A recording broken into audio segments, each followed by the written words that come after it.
আজকে আপনাদের সাথে শেয়ার করব গাজরের চর্দা বানানোর রেসিপি। আমরা বাঙালিরা তো রোজন ভসিক, আর সেটা যদি হয় মিষ্টি খাবার তাহলে তো কথাই নেই, তাই না? এখানে 1 কেজি পরিমাণ গাজর কেটে ধুয়ে নিয়েছি। ধুয়ে আমি কিছুটা চিনি অ্যাড করেছি। দেন এখানে আমি একটা তেজপাতা, সাদা এলাচ অ্যান্ড দারুচিনি অ্যাড করেছি। চিনি দেওয়ার ফলে এখানে কিছুটা পানি ছেড়েছে। পানিটা একটু শুকিয়ে এলে এখানে ঘি অ্যাড করে নেব। ঘি অ্যাড করে নিয়েছি। ঘিটা জর্দাটার স্মেল অনেক বেটার করবে। আর যারা ঘি খেতে পছন্দ করে না তারা এখানে একটু তেল ইউজ করে নিতে পারেন। দেন আমি এখানে বাদাম অ্যাড করছি, কাজু বাদাম, কাঠবাদাম।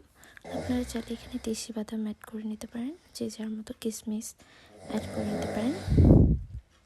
দেন আমি এখানে আগে থেকে জমিয়ে রাখা দুধের সর ইউজ করছি।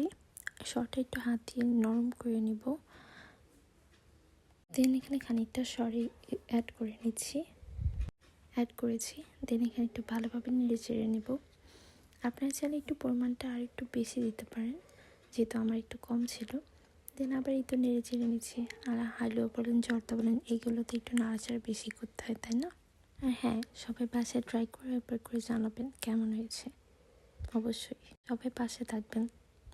আপনারা চাইলে আমি এভাবে আরও অনেক রেসিপি আপনাদের সাথে শেয়ার করতে পারি। আমি এখানে দুধের ছানা ইউজ করছি।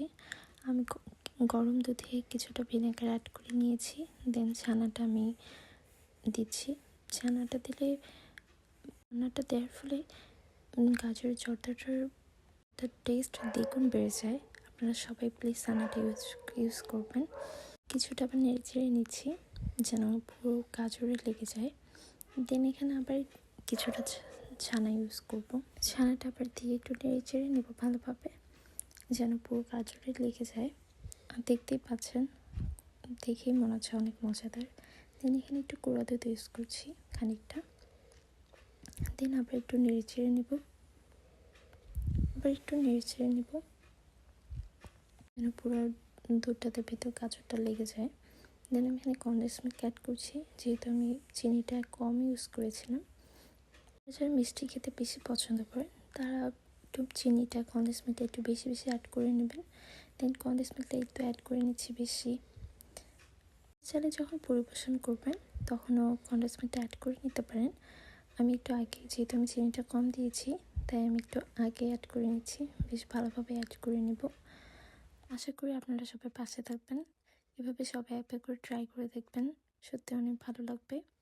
সবাই কমেন্ট করতে ভুলবেন না কেমন হয়েছে। সবাইকে পাশে থাকার জন্য থ্যাংক ইউ। এভাবে পাশে থাকবেন অলওয়েজ। আর আসলে এটা গরম গরম খেতে পারেন, আর যারা ঠান্ডা খাবার পছন্দ করেন তারা ফ্রিজে রেখেও খেতে পারেন। আসসালামু আলাইকুম, সবাই ভালো থাকবেন, পাশে থাকবেন।